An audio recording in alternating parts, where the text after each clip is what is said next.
Hi, friends. Building armies. Not as straightforward as you would think. Let me break it down for you. Each army you have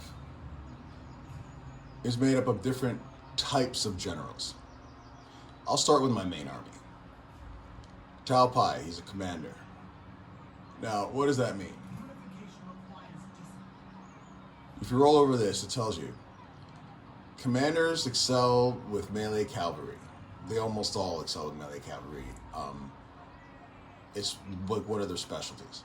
So when you have one of them in your army, you're able to use them in a particular way.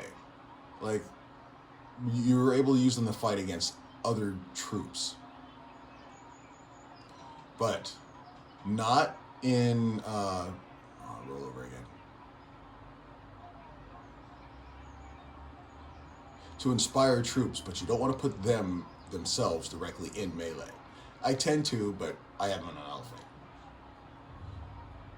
They come with a certain amount of troops already, and there are special units that you can only build with them.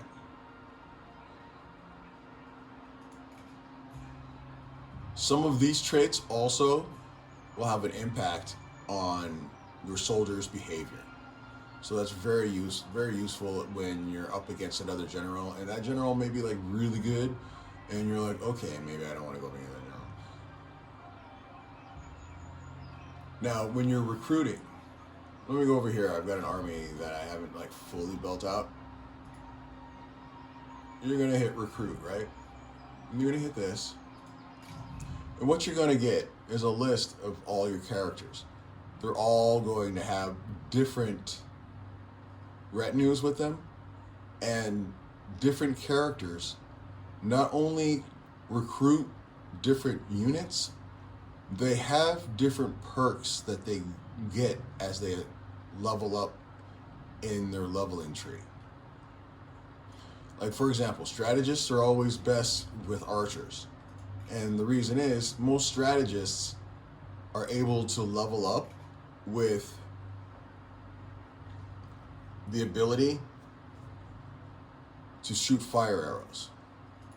So if I were to say start an army with a commander or a sentinel, or with a sentinel rather, or a vanguard, most sentinels and vanguards don't get the, I believe it's cunning buff, which allows you to shoot fire arrows. I'll pull it up in a moment, so if it's not cunning, I apologize. Getting back to this list of characters here. When you pick one, then you can see, okay, what units can it build? And sometimes you have to rank up, but you'll be able to see, okay, it can build these units in addition to the standard ones. And that's super important because say if I want to swap out a unit, like swap unit, I get to see all the units available to this particular general, as you can see here. How can I serve, my lord? And if I go to this general and I'm like, okay, I want to swap out this unit, I get a different list of units. So you want to take care to pay special attention to that. For example, advanced melee units typically can only be recruited by sentinels or commanders. Who calls? It also has to do with the level that you're at as well. Now, I'll add another general to this army because I want, that's a vanguard. Let me see. I have a vanguard, I have a sentinel, I need a commander. All right. She's working. Oh, come on, he's the only one available?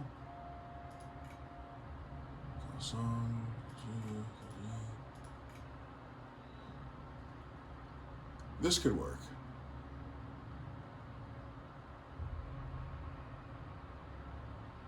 So I'll confirm her. I answer, my lord. And if you see here, It's composure. I'm sorry. One of the skill buffs or skill perks she has is composure. This allows you to shoot fire arrows, and it enables night battles for the army you put her in, or him in, whoever has the buff. Many buffs are passive and have to do with proximity. Some are activated. Like, for example, Sun Ren has the Flames of the Phoenix buff, which is something that's useful when fighting other characters in duels or fighting groups on horseback. Or standing. Her preferred weapon is like a glaive, so I've got a war glaive. And this is another great example. For her, she happens to be a legendary vanguard. These are the troops she can build, and she can build more advanced cavalry troops than other characters. I gave her, if a character passes away, or falls in battle, you lose their retinue. So after I retired Tao Tao from the battlefield, I gave his horse to Sun Ren. I think it might be the fastest horse in the game. It outruns everything.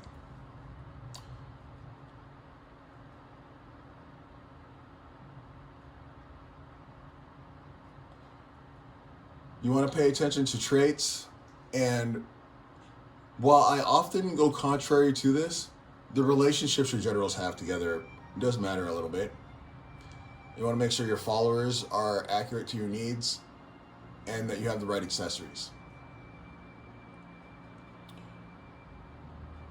Something else to talk about is Guile. This is the thing that enables guerrilla deployment so that you can deploy units outside of the deployment zone. I've used it several times in my videos. I don't want to make this too long. I hope this helps you with building your armies and knowing how to do so. Particularly if you want to have a general leading all the same units. Your arrival is welcome, my lord. Then what you need to do is swap them out. Like, see, I don't want archer militia. I want actual archers. So what I'm going to do is I'm going to swap them out for an actual archer.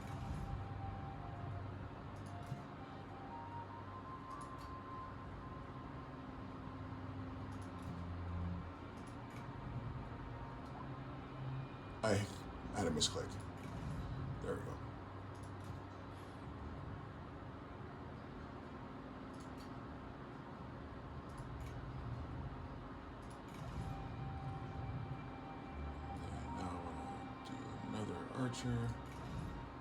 Another archer.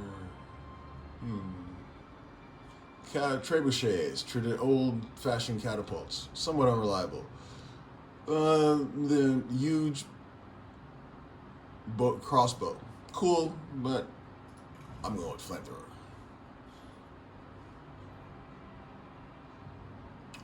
But you get some other cool units in here. You got like repeating crossbow and stuff like that. I'm kind of a traditionalist.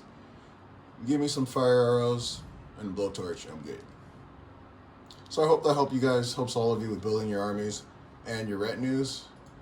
And if you have any questions, let me know. But with that said, I'm going to get back to playing.